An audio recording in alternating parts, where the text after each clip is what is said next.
Take you here now. Trade union Satawu has been meeting with Transnet officials at the Transnet Bargaining Council to finalise picketing rules in preparation for its planned national strike on Monday. This after their wage negotiations reached a deadlock. Satawu has rejected Transnet's 3% wage offer and is demanding a 12% wage increase instead. Now, Transnet had earlier argued that the strike is illegal due to the absence of picketing rules and a questionable balloting process. Satawu members will join workers belonging to United National Transport Union who downed tools at midnight. Now, Transnet has declared force majeure at all its ports as the striking workers begin to intensify their industrial action over wages. Force majeure will protect the state-owned company against failure to fulfill its contractual obligations. The company failed to avert the strike with its last-minute revised offer of between 3 to 4%. Transnet operates the country's freight rail network in all the country's ports. Now, the company has urged its workers to reconsider the offer as it believes it's fair and reasonable. All right, now let's discuss the possible economic impact of the strike. We're now joined via Zoom by Dr Sanele Gumede, an economics lecturer at the University of KwaZulu-Natal. Doctor, a very good afternoon to you, and thank you so much for your time this afternoon. So, transport employees at the one hand say that, the cost of living, which is affecting every South African at the moment, is crippling their pockets. But this strike is surely going to not only cripple Transnet, I would imagine, the economy too. Yes, good afternoon to yourself. Good afternoon to the viewers as well at home. Yes,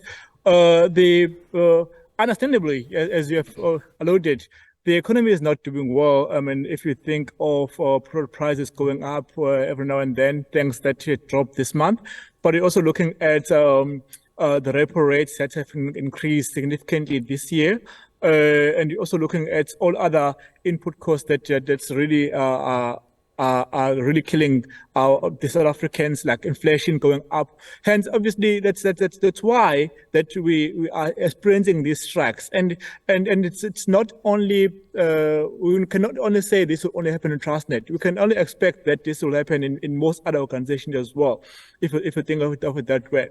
Yes, the thing is not that South African business is doing well as well. South African business is not booming at all. Our economy has not been good to businesses as well, which makes it a problem for employers as well to compensate employees accordingly. And now, as the strike comes at this moment, especially for Transnet, you're looking at the state on NCU has been affected by COVID, just like everyone else. I mean, if you think Transnet is involved in import and export and logistics chain, if COVID strikes, they are the first one to experience the impact as well. And then obviously the strike comes now, it does create a lot of burden, but to the economy at large is that if you think of Transnet is the only gateway for our import and export to South Africa.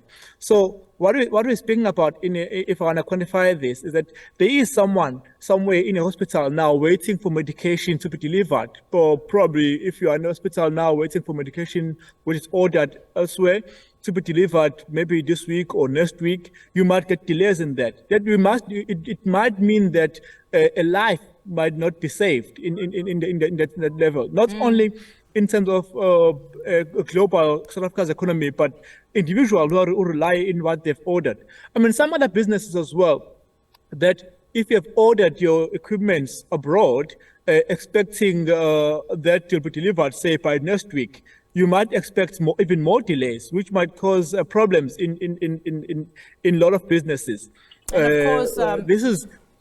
And of course, Dr. Gumede, as you're explaining just that impact, what it would mean practically, one also wonders what happens now, that Eskom has temporarily said that it will be reducing load shedding. In fact, it will stop its load shedding at 5 a.m. tomorrow with the strike. What is likely to happen knowing that to some extent, Eskom also relies on Transnet, to carry its own cargo.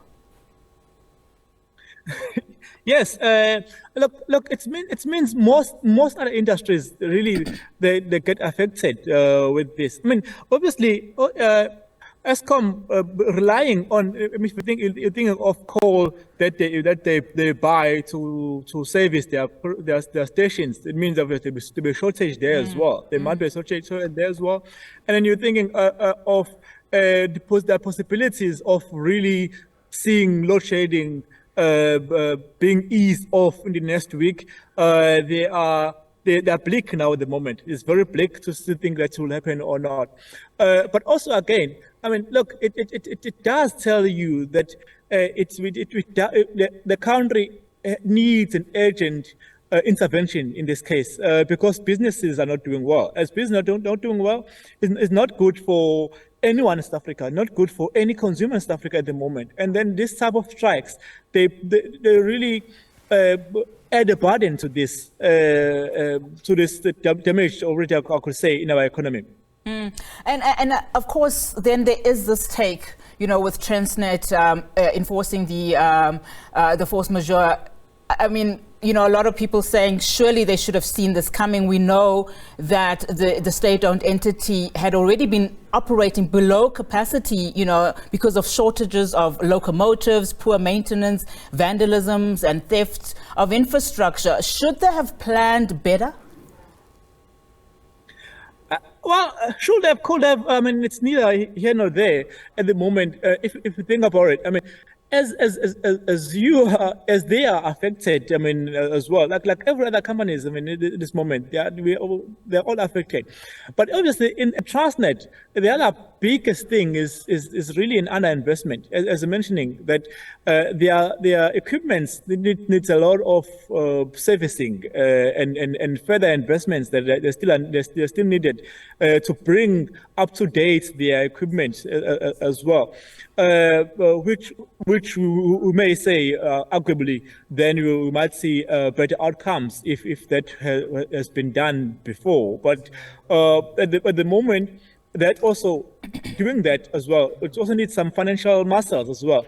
If the economy is not doing well holistically, the citizens do not have sufficient muscles to invest as they would want to. But again, there are many external factors here out beyond just Transnet alone. I mean, economic issues, which really is forcing every working class now to think about possibilities of protest as well. And that's not a Transnet only thing. It's something that really affects the economy at large. And of course, at the heart of this, of course, what the unions are saying, in terms of their cries, saying that, the 3 to 4% that Transnet is offering them is not nearly enough, and it's not even in line, with the annual inflation. I mean, what are the possibilities here of a compromise, given what is at stake, when the strike does happen? I mean, if you see the economy, our inflation numbers in the recent past, I mean, recent months, I mean, we are getting above 6%. And if you are giving an increase which is about 3-4%, that is you are essentially saying that it's an effectively pay cut. If you think of it, I mean, you will not afford to put food on the table with the same food that you put last year. You will not afford it if you get increase about 3%. Secondly, I mean, if you have a bond, a car, you will not afford with the repo rates increasing this way. They are honest, in all honesty, for workers to keep the current situation at home, they will need something at least in line with inflation.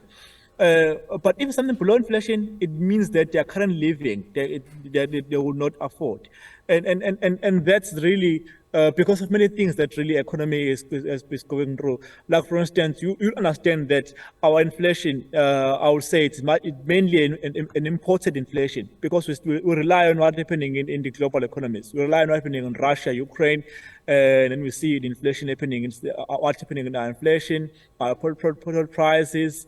They're all really pretty much reliant on what's happening in US, Russia, Ukraine, and these big economies. It's nothing mainly that South Africa is controlling. We import a lot of things, and we only export raw material and import finished goods. That means we're relying on foreign countries to perform. If they did not perform well, we inherit this inflation. We inherit this economic system that we have today, and that is beyond Transnet's control. It's because it does need national government intervention to restructure our economy for the better and going forward. Dr. Sanele Gumede, thank you so much for your time this afternoon. Of course, Dr. Gumede just weighing in on that looming Transnet strike.